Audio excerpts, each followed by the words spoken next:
안녕하십니까. 삼성선물 리서치센터 전승지입니다. 5월 금융시장은 완연한 위험선호 분위기였습니다. 다만 외환시장은 미중 긴장을 반영하면서 달러 지수는 지지력을 나타냈고요. 원화도 그간 선방을 하다가 5월에는 파운드 다음으로 성적이 좋지 않았습니다. 오늘 그 시황 제목을 마부 정제로 정해봤는데요. 달리는 말은 말굽을 멈추지 않는다라는 의미입니다. 그러면 시황 시작해 보도록 하겠습니다. 5월 해외 시장 동향 좀 살펴보도록 하겠습니다. 앞서 말씀드렸듯이 외환시장은 증시의 환호와는 분위기가 다소 달랐습니다. 물론 경제 재개, 백신 기대, 유로존에서의 공동 회복 기금 가능성 등이 달러와의 하락 압력을 가하긴 했지만 양회를 앞두고 고조된 미중 긴장, 트럼프 대통령의 강달러 선호 발언 등이 달러와의 하락을 막았습니다. 두 번째 차트에서 보시다시피 위험 선호의 온기는 신흥통화들에 집중이 됐는데요. 아르헨티나가 기술적인 디폴트에 처해 있지만 많은 신흥통화들은 그간의 낙폭을 줄이는 모습이었습니다. 원화 환율은 1214원, 1244.3원에서 움직였고 전월말 대비 11.4원 상승을 하였습니다. 환율 상승의 가장 큰 이유는 위안화였습니다. 두 번째 차트는 달러원 환율과 금융지표들과의 최근 20일간 상관성인데요. 달러원 환율과 달러 위안 환율의 상관성이 최근 20일간 0.8%, 그러니까 80% 이상의 상관성을 보이고 있는 것을 보실 수가 있습니다. 또한 5월에는 삼성전자 중간 배당을 받은 외국인들의 역송금 수요도 있었고 규모는 1.2조 원 정도였고요. 이러한 수요도 환율의 하단을 지지하였습니다. 해외 이슈를 4가지 정도 정리해 보겠습니다. 첫 번째는 트럼프 대통령의 강달러가 좋다라는 발언에 대해서 고민을 해봤습니다. 14일 폭스와의 인터뷰에서 트럼프 대통령은 지금은 강달러를 가지기에 좋은 시점이라 언급을 했습니다. 취임 이후 줄곧 강달러를 비난하던 것과는 결이 다른 발언이었는데요. 왜 스탠스를 바꿨을까요? 첫 번째는 지금이 약달러가 크게 도움이 안 되는 시점이기 때문입니다. 코로나19로 글로벌 교역이 급감하면서 환율의 수출과 경제에 대한 영향력이 줄어든 상태이고요. 특히 미국과 같이 내수와 소비 중심의 경제는 코로나19로 내수 타격이 집중되면서 무역 적자도 자연스럽게 줄어들고 있습니다. 둘째는 11월 대선을 앞두고 치적을 강조하기 위함입니다. 트럼프 대통령이 상상하던 강한 미국 경제, 무역 적자 개선, 약달러가 공존하는 이러한 세상은 실현되지 않았습니다.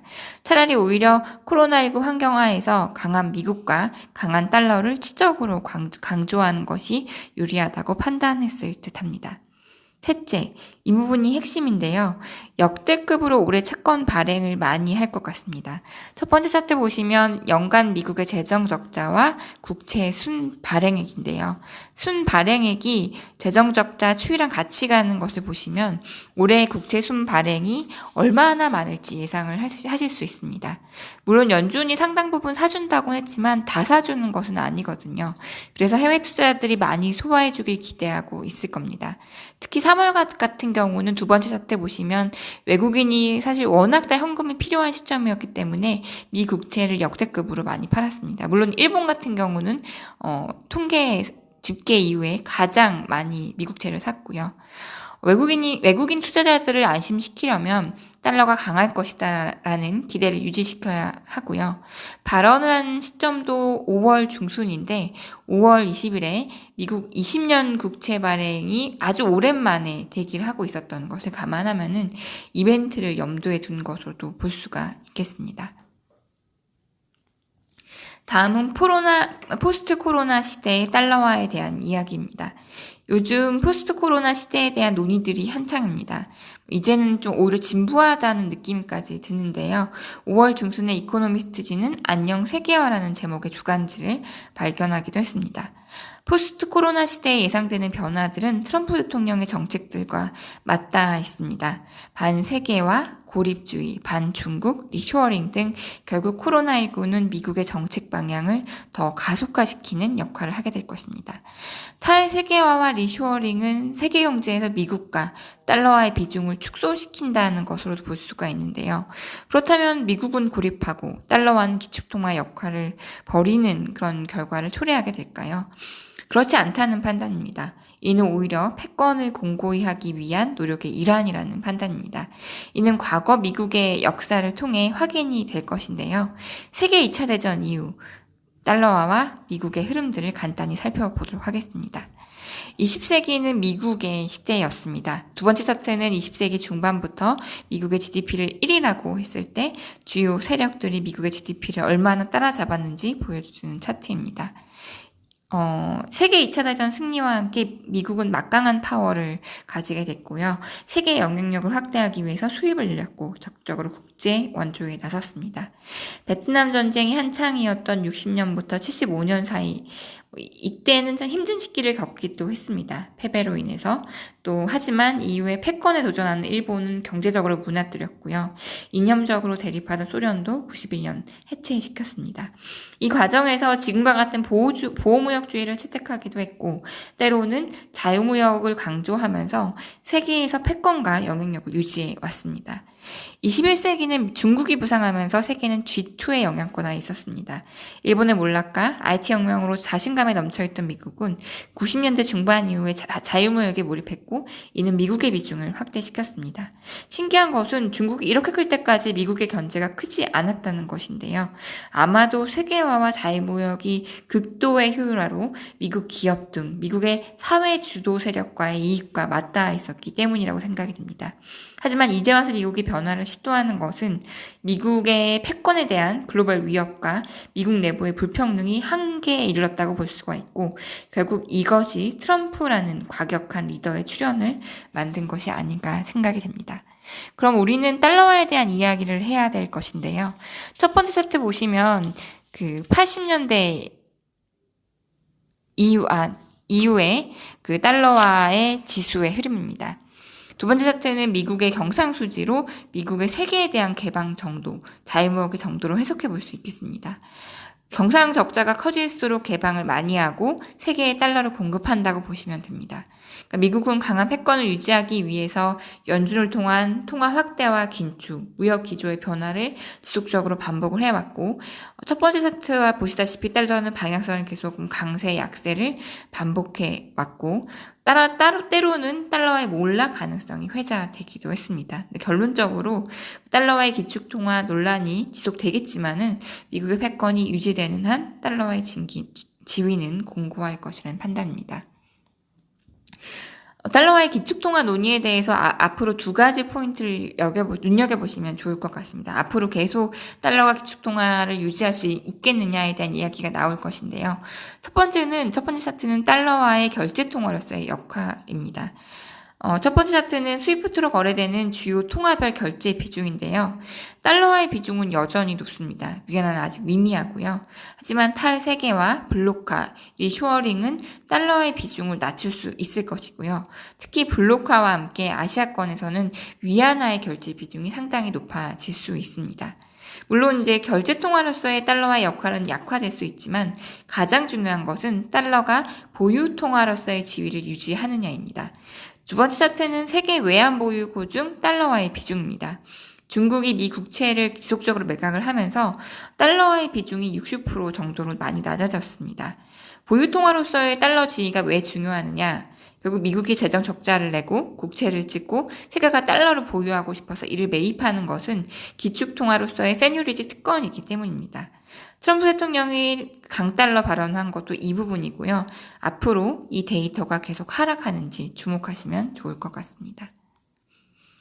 세 번째 이슈는 미중 긴장과 홍콩 이슈입니다.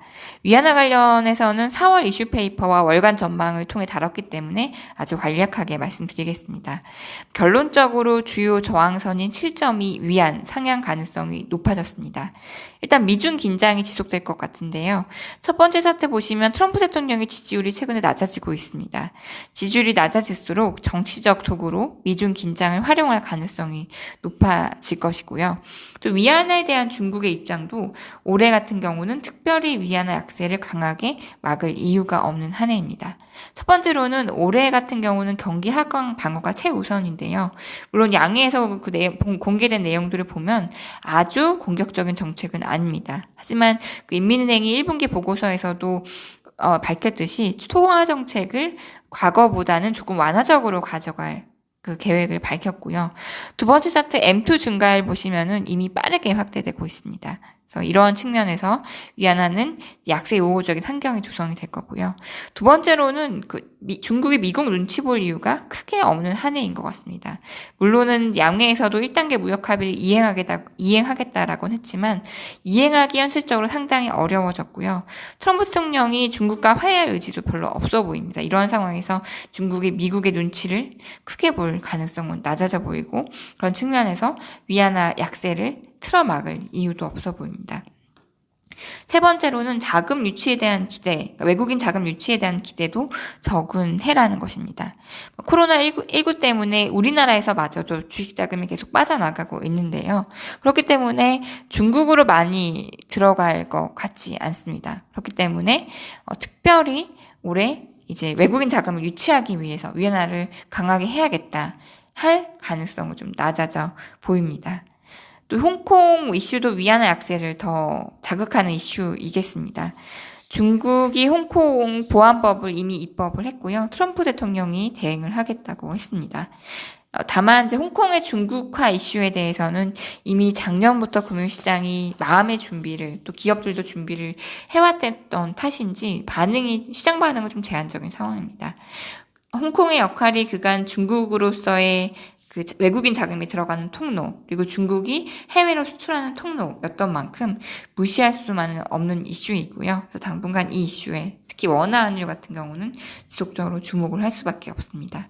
또 주목해야 될 것은 그 상생 지수가 급락할 경우에 원화 시장에 대한 영향력입니다. 3월 같은 경우에 해외 지수 급락 때문에 ELS 관련해서 대규모 달러 수요가 유발이 되는데요. 항생 지수 급락할 경우에 똑같은 수요가 유발될 수 있기 때문에 홍콩 문제와 항생 지수에 대해를 계속 주목해 볼 필요가 있어 보입니다. 다음은 엔화에 대한 이야기입니다. 제가 26일 발간한 엔화 이슈페이퍼에서 더 자세한 내용을 보실 수가 있고요. 시간 관계상 압축해서 말씀드리도록 하겠습니다.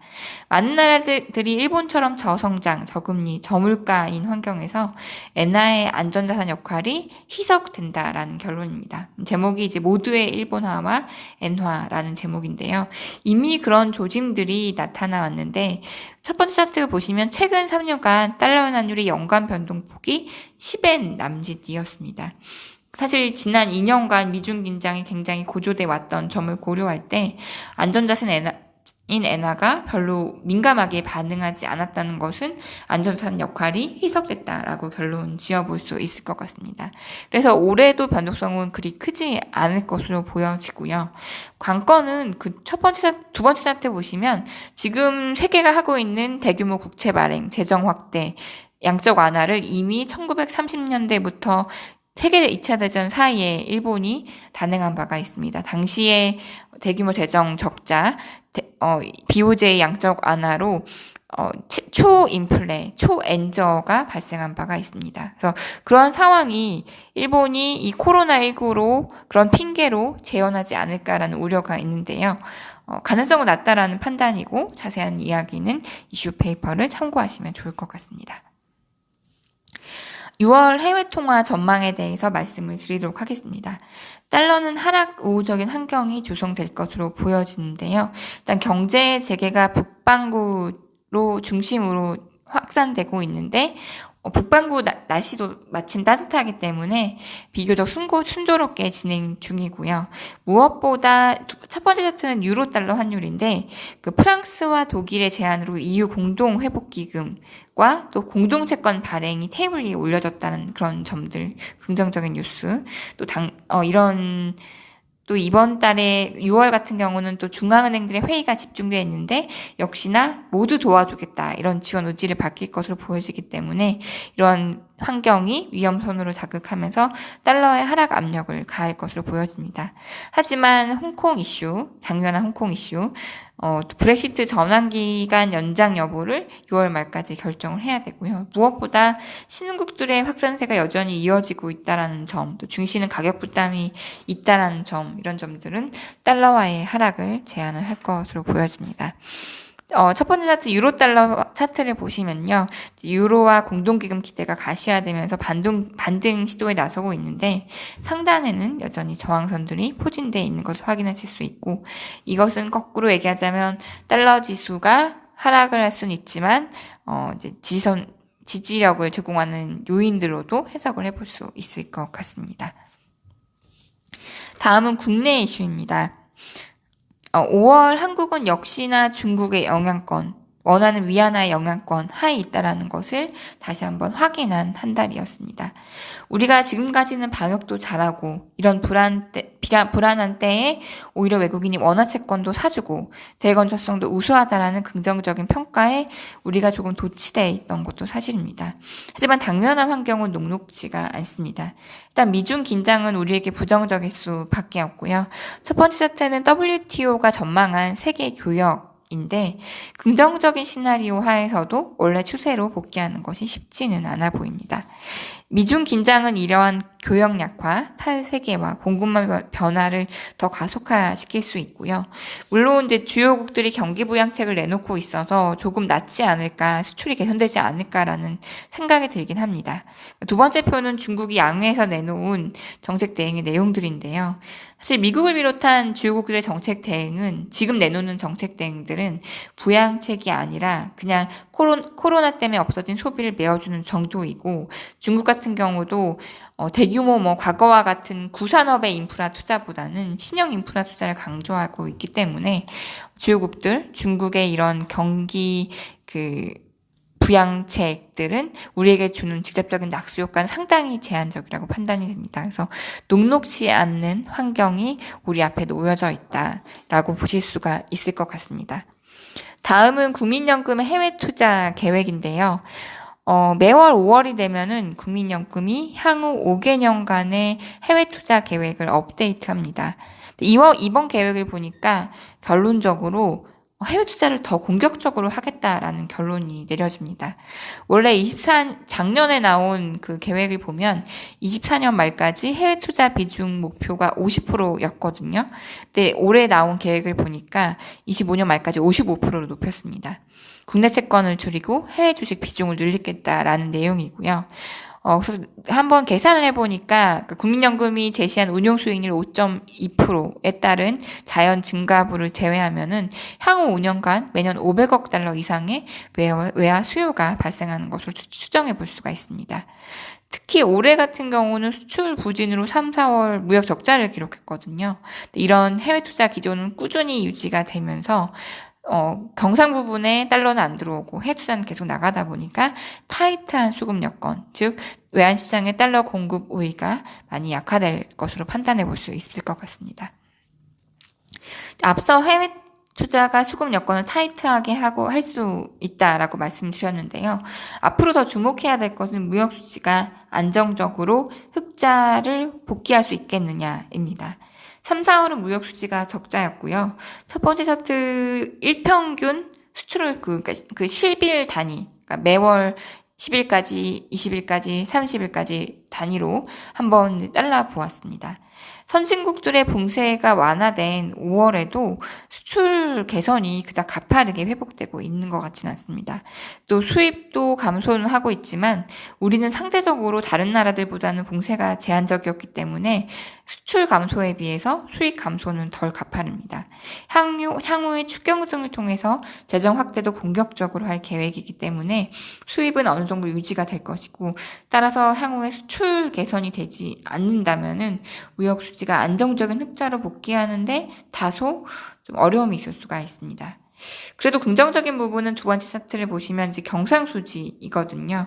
상품 흑자가 축소가 되더라도 서비스 수지 적자가 여행 적자 감소에 축소되고 있고 누적된 해외 투자로 본원 소득 수지가 안정된 흑자를 보일 것이라는 점에서는 이제 전체적으로 봤을 때는 긍정적인데 어쨌든 이제 무역 수지가 안정적인 흑자로 복귀 못하면 우리 외환시장 수급은 너무나 부담스러울 가능성이 높아 보입니다. 그래서 주목을 하셔야 될 것 같고요. 6월 전망에 대해서 달러원 전망에 대해서 말씀드리도록 하겠습니다. 예상 거래 범위는 1,210원, 1,250원이고요. 그동안 이제 방역 성공에 대한 인식, 대외 건전성에 대한 긍정적인 인식에 원화는 상대적으로 좀 강한 모습을 보였는데 이제는 이제 주요국 경제 재개에 따른 전반적인 위험 선호에서 다소 비껴갈 수 있을 것 같습니다. 미중 긴장, 홍콩 이슈, 위안화 약세와 또 꾸준한 해외 투자에 따른 달러 수요, 또 외국인 주식 및 채권 자금 유입 둔화 등이 환율에 강한 지지력을 제공을 할 것으로 보여지고요. 다만 1250원 선에서는 당국 개입 경계감이 커질 것이고 그렇기 때문에 50원 부근에서는 상단 이제 좀 경직성을 확인할 것으로 보여집니다. 6월에는 위안화 환율에 대한 관심이 지속되어야 할 것으로 보여집니다. 6월 환율 전망 제목을 마부 정제로 정했는데요. 달리는 말은 말굽을 멈추지 않는다라는 뜻이고 그간 성공적인 방역, 해외 찬사, 상대적으로 강했던 원화 등의 자신감에 도취되어 있던 측면이 있었던 것 같습니다. 포스트 코로나 세상은 한국 경제에 녹록지가 않고 더 철저히 준비해야 될 것 같습니다.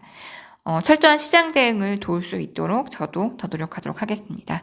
즐겁게 여름 시작하시길 바라겠습니다. 감사합니다.